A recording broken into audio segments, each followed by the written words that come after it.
Good stuff. So welcome, guys. As I said, this is number 5 of our series of 10. And we have a select group today as we get close to the end of the year. And people are busy with other bits and pieces. Nora, so I've just seen your comment, Lauren. Yeah, no problem. I say you get the recording afterwards. So, and if there's anything you want to follow on, feel free to do so. It's an interesting topic, and it's a bit of a sneak preview in some ways, because the material that we're going through today is one that we've done all the research on, and we've not quite finalized the script. So this is one we're actually filming the piece of training that relates to this topic later on this week as we get the script kind of polished up. And it impacts on a lot of other things, and it's an interesting point in the year to look at this, because I think as we get to the end of the year, we naturally tend to reflect and to think about how the year's gone, where we want to go next year, how have we done, and am I happy, am I satisfied, do I want to do something different, do I feel that I've given enough, that I've achieved what I wanted to achieve this year. So it's an interesting reflection point. So what I'm going to run through today, I've got 3 models I want to share. One around conscious competency, one around the 10,000 hours principle, which you may have come across, and then one is the performance matrix that we've put together on the back of these models and this research, and how we think we can apply it. And so the main point I wanted to make before I get into those models is that a lot of these things are developed, and the research is around performance in terms of sporting scenarios. Quite often, elite sports performance, or performing in the sort of performing arts, or things of that nature. People who are musical talent, or things of that nature. But I think there's a real opportunity to look at the same principles and bring them across into our lives, into our careers, into our roles and our jobs, and how those same principles for development and for progression can apply to how we look at our career progression as well. So that's the link. And quite often it's easy to use those sporting analogies to get a handle on the model, but then we'll look at how we can bring them across and apply them to ourselves as well. So bear with, I will share my slides.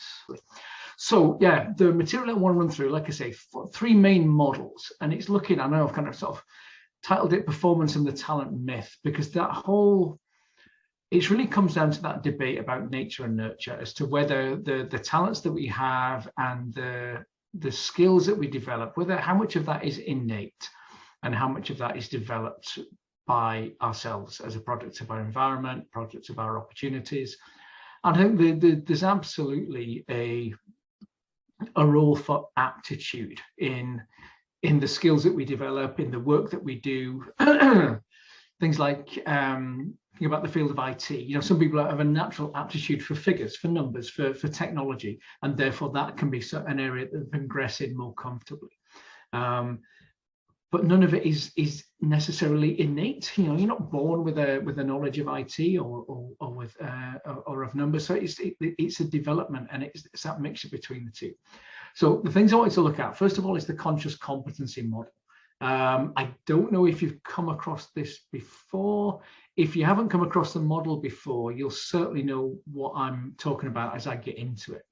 So it's the principle of how we learn anything. Essentially, this is the model that we go through, and quite often we use the experience of learning to drive as one that many of us can key into when you think about going through this process. So if you think about learning to drive, before you've sat behind the wheel of a car, we all start at the bottom level. So whether this is our careers, whether it's our chosen field, whether it's a particular skill we want to develop, we start off at the bottom end. We start off with unconscious incompetence. So if we're relating this to that example of learning to drive, before we've even sat behind the wheel of a car, we don't know how good we're going to be. We might have an aptitude for it. We might be absolutely terrible. We don't know how what level of skill we're going to have in regard to this. So we have unconscious incompetence. We don't know what we don't know. And then we have our first lesson. And this is where the feedback comes in, and these feedback loops are the critical element for me of this model, because the only way that we develop, the only way that we move on is through feedback. That is the absolute key to development, because without feedback, we don't know how well we're doing. So feedback comes in many forms. When you're sitting behind the wheel for the first time and you stall the car the first time you try and move it, that's feedback as to how you're physically operating the vehicle. You get feedback from the instructor about how well you're doing, about how to hold your hands, about all the things that you need to do. So feedback is the only thing that moves us through this model and gives us insights as to how we're doing and where we want to get to. So in that driving analogy, we have our first lesson. Excuse me. We get feedback from the instructor about how well we've done, what was good, what was perhaps not so good. We get feedback ourselves because we think, right, okay, I didn't know what to expect. Now it's, mirror, signal, maneuver, hands at 10 to 2, foot on the clutch, all the things that you need to do at the same time, and that quite complex combination of cognitive tasks and physical tasks. Very quickly, we get to that point of conscious incompetence. So we know what we don't know. We've now got a handle on how challenging this particular learning environment is going to be for us, whether we've got an aptitude or whether there's something we're really going to have to dig deep in and work at. We've seen this in a working environment as well. You take on a new role or you move into a new organization. You've perhaps seen the job from the outside and think, yeah, that's something I would enjoy. That's something I think I would be good at. You get your first day, your first week, your first month, and very quickly you realize that, oh, okay, actually this is perhaps a little bit more challenging than I expected. There's more to learn than I thought. We get to that point of conscious incompetence. We know what we don't know. We're starting to have an insight into what we need to learn in order to achieve a level of proficiency. And we're starting to realize what this journey might be for us, how steep the learning curve might be. And again, we look at training, we continue to develop, we get more feedback to drive that learning, to drive that progression. And we get to a point of conscious competence. So this is where, with our driving example, we can drive safely if we really concentrate. So we're getting close to our test here. We're doing okay. We're confident going out. We can drive from A to B. We can do our hour or so in our lessons, and we're safe to be on the road. But as long as we're really focused, as long as we're really paying attention to what we're doing. And it's often said that we don't really learn to drive until we pass our tests. Now, obviously, in practical terms, that's not the truth. But I understand that comment in terms of once your kind of base level of competence is your excuse me, is your driving test, or the driving test that we complete. But then it's beyond that we start to relax into it, that we start to develop our own natural style of driving, our way of doing things. We start to get more comfortable. Certain things start to become muscle memory. They become dialed in. And I mentioned at the start that these models often relate to physical tasks, to either sporting achievement or to physical tasks that we develop, competences that we develop, but we can relate them into our professional practice. So in terms of our roles, in terms of our organizations and the jobs that we fulfill, we can get to a point of conscious competence where we know we can do our job. We know we're good at what we do, but we need to stay focused and pay attention. We still feel like we're learning. And I think this is, I'll come back to this point, but I think sometimes we don't necessarily want to get beyond this, because the final stage in this conscious competency model is where we achieve mastery of a particular skill or particular attribute that we're seeking to develop.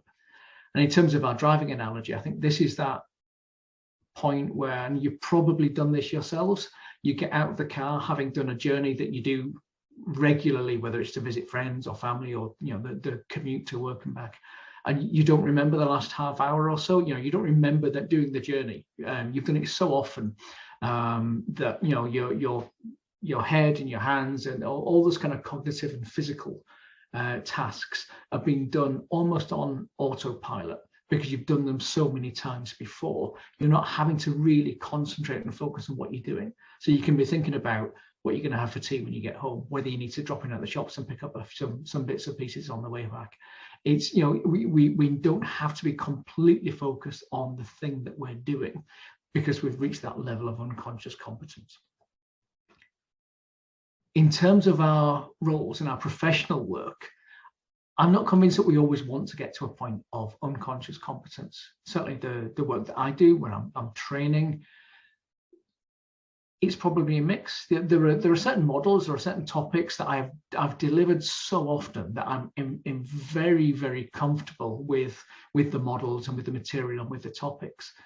But I try and still stay in that space of conscious competence, because although I might know the material very well, what I don't know that well is the people that I'm delivering the material to.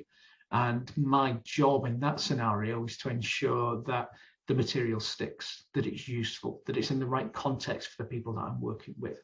So reaching the level of unconscious competence, I recognize that, but I think certainly in terms of our professional practice, it's not always where we want to get to. We might want to stay just a level below that, so we're switched on and we're engaged. But as a model, it gives us that understanding of the process that we go through when we're developing a skill. And whether that is that physical skill or whether that's our professional competence and our professional ability in a particular role. And it might be that we want to get to a certain level of professional competence in one particular role before we then feel confident enough to step into the next. Perhaps it's a promotion, perhaps it's a sideways move, or move into another field.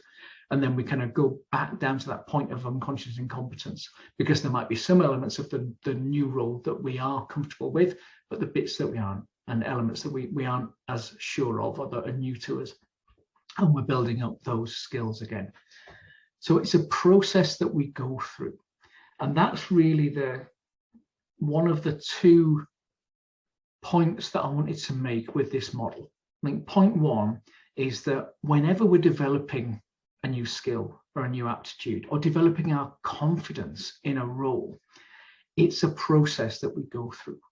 We talked a little bit about talent and whether that's nature or nurture, and whether we're born with particular talents.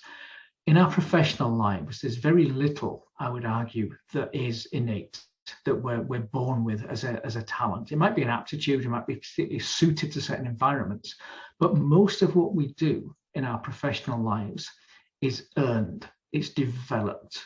We build that skill set, we build that expertise, we build that knowledge, we build that confidence. And so it's a process that we go through. And so point 1 in terms of the outcomes from this slide is that if you're taking on something new and you're finding it challenging, give yourself a break. Remember that it's a process, and that it's a process that we have to go through to develop a new skill or a new element of skill or competence in an aspect of the work that we do. So it's always a process, and you can, by understanding that we're going to go through a process, we can give ourselves a bit of a break and understand that it's going to take a bit of time to build. Sometimes we rattle through this quite quickly, sometimes it's more of a climb. And that brings me to the second point, and that's around feedback. And the only way we progress is by gathering feedback. So it's about valuing and seeking out that feedback. It's not always comfortable, it's not always easy, but feedback is the thing that moves us forward. So it's an absolutely critical and essential part of that process. So I said there was 3 things I wanted to work through. This was the first, just to introduce this as a model that we go through when we learn anything, as we develop our skills. The next model or concept I wanted to run through was the 10,000 hours theory. And this was really popularized by Malcolm Gladwell in his book Outliers. It's something that most of us, I think, now have heard of and have come across. What I don't want to get too mired in is whether or not we think 10,000 hours is the correct number, and whether we think that is required as a metric for achieving success. And sorry, I should say, just in case there are anyone watching the video or watching the recording, the principle of 10,000 hours is that in order to achieve mastery, in order to achieve expertise in a given field or in a particular skill, we need to put in 10,000 hours worth of practice. And that is what we need in order to move us to that point of expertise, to that point of mastery. There's been a huge amount of research that's gone on behind the book before Malcolm Gladwell wrote his book, and other work that's gone on since to try and disprove it. And as I say, I don't want to get too caught up in the number of the 10,000 hours, but I think the principle of putting in that kind of level of practice in order to achieve expertise in a particular area or a particular field is pretty well established. I mean, in the book, I mean, Gladwell talks even things like Mozart, when we talk about him being a child genius, but then when you look at the work that he did when he was 7, it was quite derivative, and it was kind of, you know, lumping bits together. It wasn't really his groundbreaking work. That came much later on in his career. Matthew Syed wrote a book called Bounce, and that's some great examples of this. He talks about Tiger Woods. And we look at Tiger Woods when he's, you know, 6 or 7, and he's hitting, you know, incredible shots with his golf club. But he's been playing since he was 4 years old, or 2 years, you know, since he was old enough to stand up and hold a club. He's been swinging it and playing golf. So even for those what we think of as innate skills and people who seem to have an innate talent, when we dig into it, it does seem to be that this 10,000 hours roughly does seem to hold water as a principle behind how well we develop our skills and how we get to a certain point. But as I say, I don't want to get too tied up in the metric itself, because it has kind of become a bit so imbued with folklore around how we do something for 10,000 hours, you'll achieve that level of mastery. And I have an issue with that, as a lot of people do. Now, I can't sing particularly well. I could sing for 10,000 hours without some significant injection of coaching and support. All I'm going to do is get quite proficient at singing badly. I'm not going to improve my skill. And the same with any skill or anything we're trying to develop as a performance, whether that's sort of a physical skill, or whether it's performance in our role and in our work. If we just keep doing the same thing, we're just going to get efficient at doing it that way. We need to be able to develop and move on in order to find a way to deepen those skills. And I think for me, there are 3 elements of this. There we go. That come from this 10,000 hours theory. And the first one is this, is that there is a principle around application. So in order to improve our skills, as we've seen from that first model of conscious competence, we need to apply ourselves. We need to gather feedback, and we need to understand that there needs to be a level of conscious work in order to improve and develop our skills, whether that's sporting skill, physical skill, skills in terms of our roles and the work that we do. There needs to be a thirst for feedback. And again, we touched on this with the first model, not just the fact that it's necessary, but the fact that we are seeking it out, that we need it, and that feedback's often uncomfortable, it's often challenging, it's often difficult, it's often uncomfortable and painful. But without that feedback, we're not going to develop. And this is one that I find myself challenging with people with this quite a lot. We have a conversation around feedback. Yes, open to feedback. Absolutely. It's part of what we do. We have feedback loops. We take on feedback.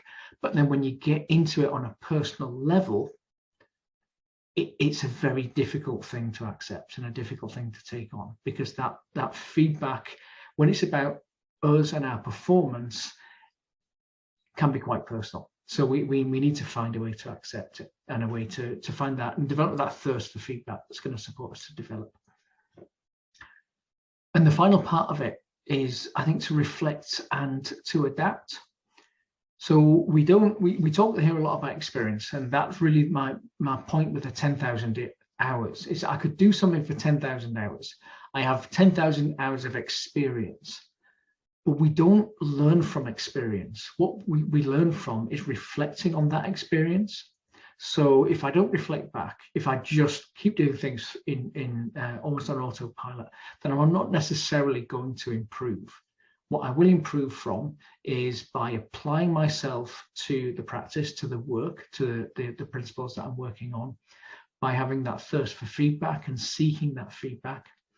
And then by reflecting on that feedback, reflecting on that experience, and thinking about how I might want to adapt and do things differently going forward.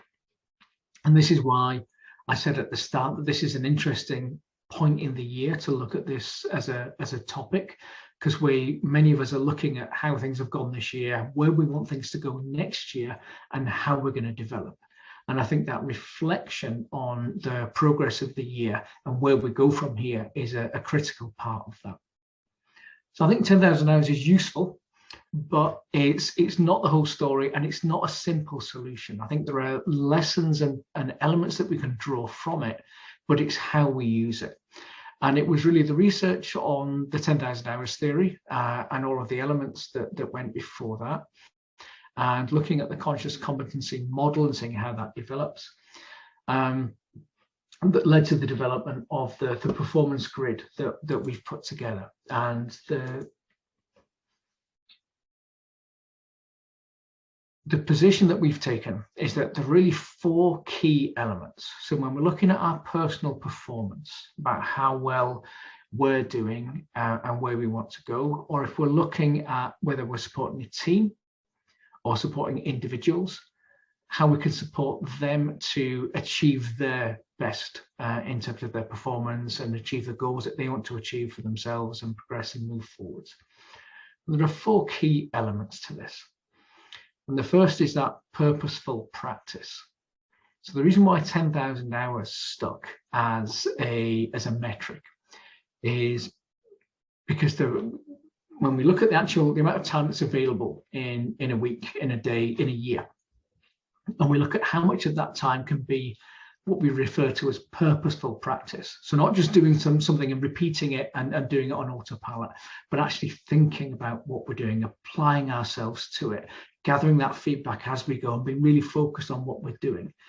It's about 1,000 hours a year, roughly, is the research that we think we can actually devote to purposeful practice, to be thinking about how well we're doing and really applying ourselves to that work. So purposeful practice is an absolutely intrinsic part of that and a critical element. The next part is around coaching support. And this is, I mentioned Matthew Syed, and his book's particularly useful. So the book's called Bounce. And if you've not come across Matthew Syed, he was a British world table tennis champion, Olympic champion. And he talks about the different elements. He looks at 10,000 hours, but he looks at some of the other elements that come in to support our skills development. And his story is a really interesting one. So he's from Reading, south of England. And there was a point where there were 3 or 4 people from 2 or 3 streets away, all living in a really small bubble down in Reading, who were British, national, international, table tennis champions of different age ranges and different genders and things. And it was really quite startling that he had such an element of expertise coming from a very small geographic pocket.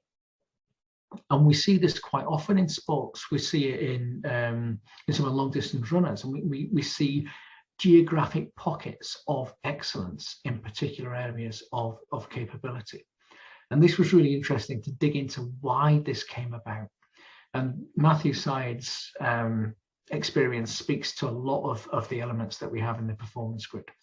So purposeful practice, first of all. So he was really keen on table tennis, loved playing table tennis. His parents bought a table. So they had a table in their garage, but he also had an older brother who he played against constantly. So as a young boy growing up, he was constantly playing against someone who was bigger, stronger, faster, had a greater reach. So he was always being stretched. So that practice, he wasn't just playing away for the sake of it. That purposeful practice, the playing that he was doing was always stretching him every time he played. And that's what made the practice purposeful for him. That's what made the practice developmental. In his school, the PE teacher, the sports coach, was also a British national table tennis coach. So it had somebody who could provide him with specific and a specific expertise in coaching for the sport that he was seeking to develop his skills in. So he had that expertise in coaching, and that helped him to develop. What also helped was that the coach set up a club at the school in an old shed, big enough for a couple of table tennis tables, and everyone got a key so they could go along and play as much as they want whenever they wanted. So again, it was access to both coaching, but practice and different level, other players and playing against other people as often as he wanted to. The third element on the grid, and I'll leave to the end and I'll come back and we'll relate this to our professional practice, but the third element in the grid here is that internalized drive and motivation. And again, Matthew Syed's story, it was absolutely passionate about the sport. I wanted to be playing it every minute of every day. He had real drive, real motivation, but this was that internalized drive. It wasn't something that he thought, oh, I'd like to achieve success in this, and was working towards success. Didn't care about where it got into. I'm sure he wanted to be international, Olympic champion and achieve medals and all the rest of it. But it was the love of the sport, the love of the game, the love of playing that drove him to be wanting to be playing that sport day in, day out, 23 hours a day. So that internal drive and motivation is a really important factor. And the last part on the performance grid excuse me, is mindset. Now, we're going to do a whole webinar on mindset. We've got a whole training video done dedicated to it. This is based on the work of Carol Dweck and the whole psychological research and the development that she's done around fixed and growth mindsets. So without going into all of the depth of that, Carol Dweck talks about the power of yet. So not that I can't do it, it's that I can't do it yet. I can't achieve this level. I can't achieve this level yet. I don't feel confident in this. I don't feel confident yet. And so that power of yet in the context of this model is the most important element. So that explains the sections in and how they kind of build together. If we start to think about this for ourselves and for our professional development and perhaps where we want to look at ourselves going in the next year or the year beyond, how does this relate to our professional development and our professional practice? So we talk about purposeful practice. It's very easy to see this in the context of a sporting skill and then to develop that physical skill. But it's exactly the same for us in our roles, whatever our role, our professional role may be, whether it's a technical role or scientific role, whether it's more people-oriented and we're leading a team and it's more around, I prefer the term core skills to soft skills, but that kind of element of skills. Anything that we do where we perform a role, perform a function and get an outcome, we can use that to take that place of purposeful practice. So chairing a team meeting, how well did it go? Were people buying in? Are people enthused? Is the team on board with the work that we're doing, or is performance dipping? Because what we do as that team leader has an impact on the outcomes that team develops, that team achieves. So purposeful practice isn't just a physical skill. And in that context, purposeful practice is what we do in our jobs every day. It's in the work that we do and the feedback that we get. So if I take myself as an example, each time I deliver a webinar, I'm getting feedback on this, either from comments and the conversations I have with people, from watching the videos back. I would argue that on that model, that conscious competency model, I think I'm somewhere between sort of second and third rungs at the moment. These webinars, it's a different proposition. So when if I'm doing online training with a group, I know the group, or at least I know the organization, I know the objectives that we're seeking to achieve, I know where they want to get themselves to as a team or as individuals. And so I've got some insight there. Whereas doing these webinars for an open group, I never know who's going to be there on the day. We don't have a common experience that's brought us to this point. We don't necessarily have a common goal. And so it's a very different dynamic. So as a trainer, I am building my skills in terms of developing these webinars. So this is, as I said, number 5 of the 10 in the series. I'm still very much getting the benefit of this purposeful practice, reflecting every time, reflecting on what went well, what I was comfortable with, what I felt okay about, what I would do differently next time, how I would position it, how I would set things up. So I'm very much working through that purposeful practice element. So my point here is that regardless of what it is that we do as a role, each time we perform our role, we are engaged in purposeful practice. And what we need to identify is how we can gather feedback and information on the work that we've done so that we can reflect on how successful that has been. And success may be defined externally or internally, but each time we perform our role, we're performing purposeful practice. Next to that point around coaching support. So this is the professional support to enable us to develop our skills, to move further on. So for coaching support, again, in a sporting context, it's very straightforward. You have a coach who watches you, who sees how you perform. We've just got to the end of the World Cup. So we've seen all the coaches standing on the sidelines, watching the team performance, analysing what they might. They're not on the pitch playing, they're not doing it, but they're seeing it. And sometimes that coaching support doesn't necessarily come from people who do what we do, but it comes from people who see how we're doing what we do, who see the outcomes and the outputs of our work, and then can offer guidance about how we might want to develop in order to achieve different outcomes. So that externalized coaching support, whether that's line management support or perhaps support from elsewhere. So I think these are the key questions to ask ourselves if we're looking at how we might want to drive our performance in the new year. I think for purposeful practice, think about how are we sharpening the saw?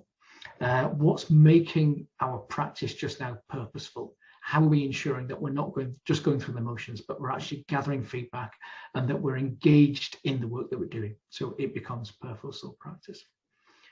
I think in terms of coaching support, thinking about what we have right now and if that support is the support that we need. So I've done quite a lot of mentoring, specifically in the third sector with third sector leaders.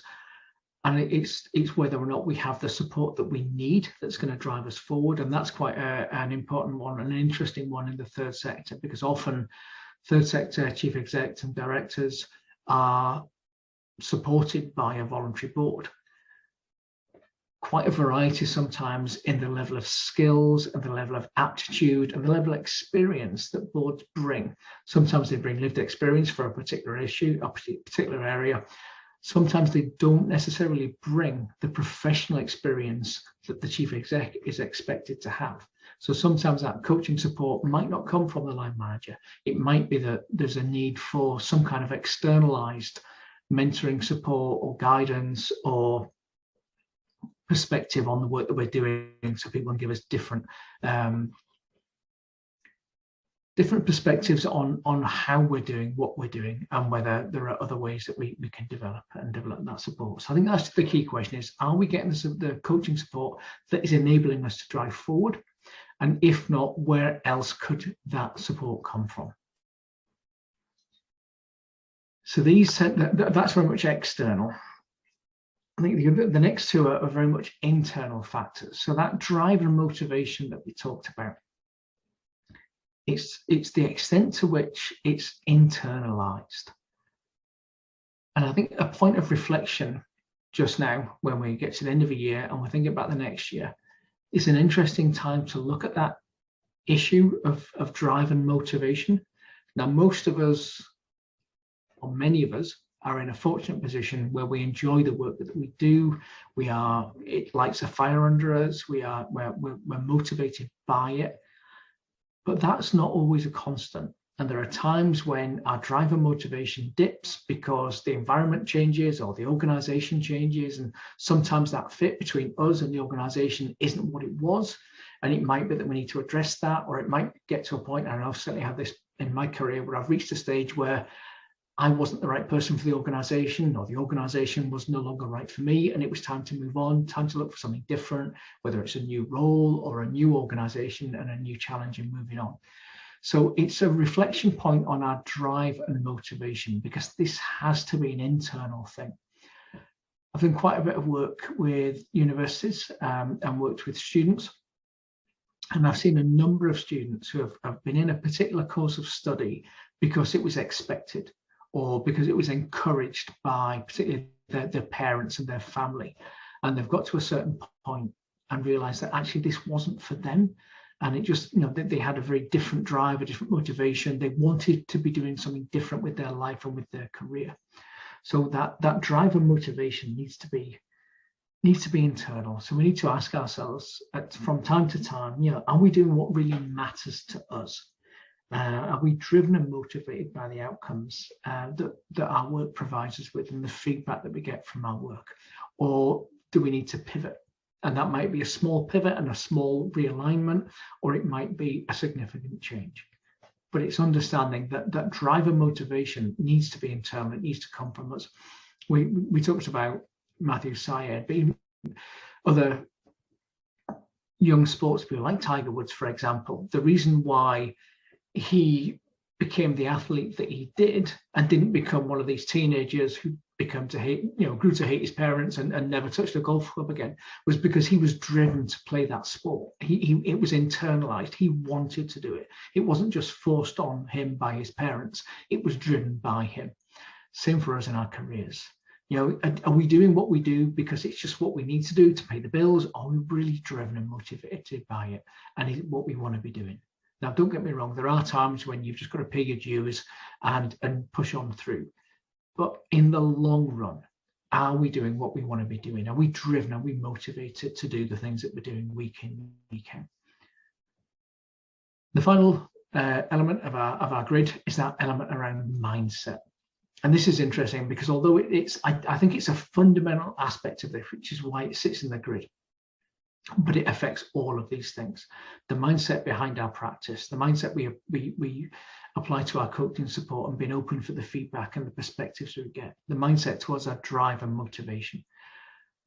And I do think that the biggest part of this is being open to feedback, open to challenge, having that growth mindset. And the principle around there's no such thing as failure, only feedback. And that's a really strong mindset perspective. So in terms of our purposeful practice, let's look at that. Let's look at what we get in terms of feedback. And the mindset is, did it work well? If not, well, that's fine. If it didn't work well, then we've learned something that we would do different next time. So we don't see failure as a threat. We don't see purposeful practice as something that's going to deliver something that brings us down, but something that elevates us by taking on that learning.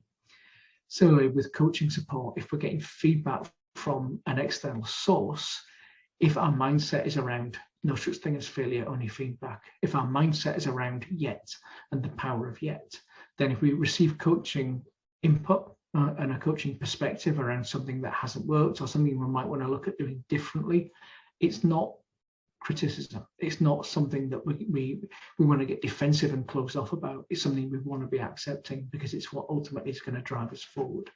So that whole sphere around mindset and having a growth rather than a fixed mindset and the power of yet influences not only how we perform ourselves and how we drive forward, but how we look at the other aspects on the grid. And I would contend that without a growth mindset, it is hellishly difficult to achieve any kind of progression in performance, because we need that growth mindset to be open to be taking on development and to be moving forward. So these are the 4 aspects that we've identified and developed in our performance grid. Give me a moment. I'm going to stop sharing my screen and come out of this. One last thing I will say before I finish and put the recording off is that obviously this is something that is an interesting time point in the year to look at and reflect. Those of you who are watching the recording back either now or early in the new year, if there's any elements of this that strike a chord and that you're keen to look at, and if there's anything that you want to get into more detail, feel free to drop me a line. Obviously, we are looking at where we go in the new year for all of our training, and there's a lot of stuff that we've got in development that we're going to be releasing in the new year. So if there's any of this that's of any interest, of any use, feel free to drop me a line. And at this point, I'm going to stop the recording so that we can have a chat and people feel a bit more comfortable. And I will do that just now.